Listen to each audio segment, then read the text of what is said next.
최고위원 황명필입니다. 대한민국 제21대 이재명 대통령께 진심으로 축하의 말씀을 드립니다. 민생 경제를 회복하고 국민 모두의 대통령이 되겠다고 하셨습니다. 그 말씀에 담긴 의지를 실천하기 위해 당선 직후 야당 대표들을 만나신 것을 높이 평가합니다. 그런데 협치를 요구하는 국민의힘은 여전히 정신을 못 차리고 있습니다.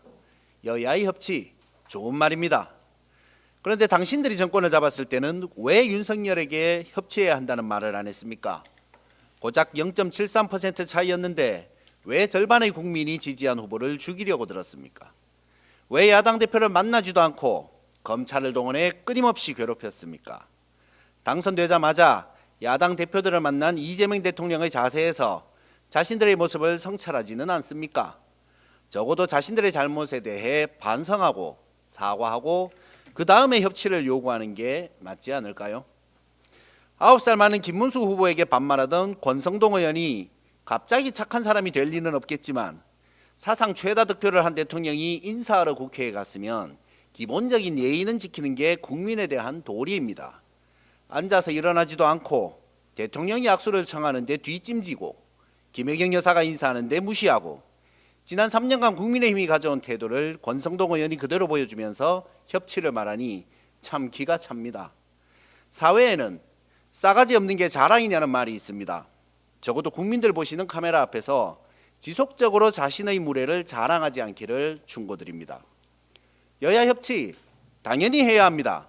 대통령과 대통령을 뽑은 국민의 뜻을 존중하고 협조할 것은 하면서 요구하는 것이 협치입니다.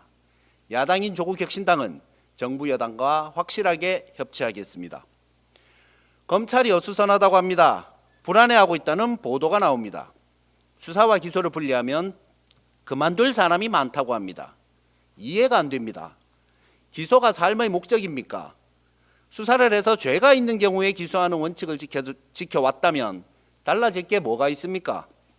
오히려 수사를 본인이 안 해도 되니 업무 부하가 줄어들 것 같은데 도대체 어떻게 수사와 기소를 해왔기에 업무를 분리한다고 세상 잃은 것처럼 망연자실해합니까? 사회의 어느 직장인이 두 가지 업무를 하다가 업무를 하나로 줄여준다고 그만두겠다는 소리를 합니까? 캥기는 게 많아서 도망가려는 자들이 여기저기에 보입니다. 죄가 없으면 도망갈 필요가 없습니다. 절대로 용납해서는 안 됩니다. 원칙을 세우고 잘못을 바로잡는 이 일은 협치의 영역이 아닙니다. 조국혁신당은 적극적인 협치와 함께 잘못을 바로잡기 위한 강력한 목소리를 계속 내겠습니다. 정부 여당은 협치를 위해서 야당인 조국혁신당의 뜻을 잘 존중해 주시기를 부탁드립니다.